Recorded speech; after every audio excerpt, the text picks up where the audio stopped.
Physics class मैंने last time आपको यहाँ तक बता दिया था, दैट इज़ मैंने आपको बताया था एस्टेरॉयड बड़े पार्ट होते हैं और मीटरॉयड स्मॉल पार्ट्स होते हैं। आज मैं आपको कॉमेट्स के बारे में बताने जा रही हूँ। तो देखते हैं कॉमेट्स में क्या दिया हुआ है। देखिए, it is an icy body of gases and dust with a long tail that orbits around the sun. ये क्या है? ये एक आइसी बॉडी है, बर्फ़ की एक आप कह सकते संरचना है, गैसेस की बनी हुई, ठीक है। एंड डस्ट, इसमें गैसें भरी हुई हैं और क्या भरी, धूल मिट्टी भरी हुई है। विद अ लॉन्ग टेल, और इसकी एक लंबी सी पूँछ जैसी भी संरचना होती है, ठीक है। अब इसमें होता क्या है, that orbit around the sun, और ये सूरज की चारों ओर चक्कर लगाती है। The tail develop when it come nearer to the sun and the light is reflected on it due to the force of the solar wind. तो टेल कब हमें दिखाई देती है, कब डेवलप होती है? तो जब ये कॉमेट्स जो हैं वो नियर आते हैं सन के, तो उसके लाइट पड़ती है तो वो रिफ्लेक्टेड होकर सोलर विंड से, और तब हमें वो दिखाई देती है। For some reason the comet do not necessarily collide into planet और एस्टेरॉयड। एग्जैक्टली नहीं बता सकते कि वजह क्या है, लेकिन किसी रीज़न की वजह से कॉमेट जो हैं वो ना तो प्लैनेट्स में टकराते हैं और ना एस्टेरॉयड्स में टकराते हैं, ठीक है। ये किसी में टकराते नहीं हैं। Solar system, we have studied about the whole family of solar system. आप एक तरीके से कह सकते हैं कि हमने सोलर सिस्टम के पूरे परिवार के बारे में पढ़ लिया है। कैसे? सूर्य जो है पिता माना जाता है और ये उसका परिवार, मुखिया माना जाता है सूर्य, और ग्रह जो है उसके फैमिली मेम्बर्स माने जाते हैं। तो यहीं पे यही कह रहे हैं कि हमने अभी जो है उसकी होल फैमिली के बारे में पढ़ लिया है। The sun, 8 planet, satellite, asteroid, moons, meteoroid and comet. All the 8 planets that we have already discussed move around the sun on a fixed elliptical path. ये आपको याद रखना है। इसे, ये आपका ऑर्बिट जो हम कहते हैं, या फिक्स्ड पाथ जिसे हम कहते हैं, इसे एलिप्टिकल पाथ भी कहा जाता है, नोन एज ऑर्बिट, ठीक है। इसी एलिप्टिकल पाथ को ही, या इसी एलिप्टिकल पाथ को, रास्ते को ही हम ऑर्बिट भी कहते हैं। सिंपली हम इसे ऑर्बिट, लेकिन अगर लैंग्वेज में देखें अगर हम, तो इसे एलिप्टिकल कहा जाता है। तो है क्या, सारे 8 प्लैनेट जो हैं, जो हमने अभी डिस्कस किए, वो सूरज के चारों ओर एक निश्चित ऑर्बिट में अपना एक चक्कर लगाती हैं। The unevenly shaped rock known as asteroid from a belt between Jupiter and Mars. हमने इसके अलावा एस्टेरॉयड के बारे में जाना, और जब मैंने आपको एस्टेरॉयड पढ़ाया था तो मैंने आपको बताया था कि, मुझे नहीं पता आपको पूरा दिख रहा है कि नहीं, ये जो है यहाँ पर, ये मार्स और जुपिटर के बीच में ये जो आपको दिख रहे हैं, ये आपके एस्टेरॉयड्स हैं, ठीक है।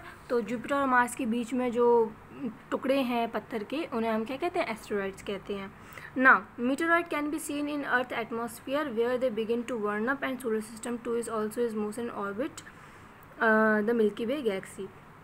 एस्टेरॉयड तो आपको पता चल गया। मीटेरॉयड्स क्या थे? मीटेरॉयड्स को देखा जा सकता है अर्थ के एटमॉस्फेयर में, वेयर दे बिगिन टू वर्न, जहाँ पर वो जलना शुरू हो जाते हैं। The solar system two is always in motion. जो सोलर सिस्टम है, पूरा का पूरा अंतरिक्ष जो है, जो सौरमंडल है, वो मोशन में रहता है, गति में रहता है, and orbit the milky way Galaxy, और वो जो गैलेक्सी है उसके ऑर्बिट पर चलता रहता है। Now it complete one orbit in 26,000 year which is also known as cosmic year. तो गैलेक्सी का एक पूरा चक्कर आप कह सकते हैं, पूरा सोलर सिस्टम जो है वो 26,000 ईयर में लगाता है, जिसे हम एक कॉस्मिक ईयर कहते हैं। एक कॉस्मिक ईयर का मतलब है, 26,000 ईयर पृथ्वी के। Our sun is a medium side star. देखिए, जो सूरज है, भले ही हमसे क्या वो कितना बड़ा है, क्या है, लेकिन जब हम बात अंतरिक्ष में करते हैं तो एक मीडियम साइज़ का स्टार है, ये सबसे बड़ा स्टार नहीं है। Popularly known as a yellow dwarf, और इसको येलो ड्वार्फ कहा जाता है, पीला बोना तारा, ठीक है। ड्वार्फ मतलब होता है बोना। तो it is the closest star to the earth and biggest body situated at the centre of the solar system. ये पृथ्वी के सबसे करीब का तारा है, और साथ ही साथ ये सोलर सिस्टम में सबसे बड़ी आप कह सकते हैं बॉडी है, जो सेंटर में स्थित है। Now the sun is made of extremely hot gases formed from nebula that are the clouds of dust. देखिए, जो सन है वो गर्म गैसों से बना हुआ है, फ्रॉम नेबुला, नेबुला जो उसकी आई गेस केंद्रक और कुछ होगा, I don't have any idea, that are the cloud of dust, और वो क्या है, डस्ट के क्लाउड्स हैं, ठीक है, धूल मिट्टी के बादल हैं। एंड गैसेस, और गैसेस का बना हुआ है। It is a nearly perfect sphere of hot plasma with internal convective motion that generate a magnetic field. तो अगर आप देखें तो एक गर्म प्लाज्मा की तरह है जो मोशन में है और इसकी वजह से एक मैग्नेटिक फील्ड की आपके चुंबकीय जो क्षेत्र है उसका निर्माण होता है। It is by far the most important source of energy for life on earth. देखिए, अगर हम पृथ्वी की बात करें, बाकी प्लैनेट्स की भी बात करें, तो एनर्जी और हीट का, लाइट का सबसे बड़ा सोर्स जो है वो सूरज ही है। आपका यहाँ सूरज दिया हुआ है और आपको फिल करना है कहाँ एस्टेरॉयड कहाँ मीटेरॉइड्स हैं। तो मैं आपको बता देती हूँ कैसे आपको करना है। जैसे अगर हम इसकी बात करें तो ये आपका मर्करी है, पूरा आप भर लेना। फिर आपका आ जाता है, ये नहीं आएगा, फिर आपका आएगा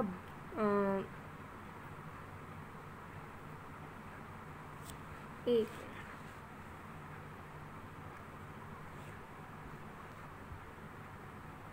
ठीक है, वीनस हो गया आपका, फर्स्ट एंड सेकंड यही है, तो थर्ड वाला यहाँ अर्थ आ जाएगा।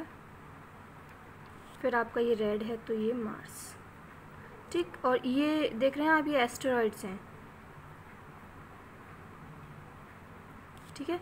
एस्टेरॉइड्स के बाद आपका ये सैटर्न है, रिंग्स है इसके चारों ओर, तो सैटर्न आप आराम से लिख सकते हैं। फिर इसके बाद ये आपका जुपिटर है। जुपिटर के बाद आपका अगर लास्ट में देखते हैं तो लास्ट में आपका आता है, देखिए ये रहा आपका जुपिटर, नेपच्यून, ठीक है। और एक और मैंने आपको बताया था शायद स्टार्ट में, फ्रॉस्ट जाइंट कहते हैं ऐसे। ये जो है आपका प्लैनेट वो फ्रॉस्ट जाइंट कहलाता है, मैंने आपको इसके बारे में बताया था, ठीक है।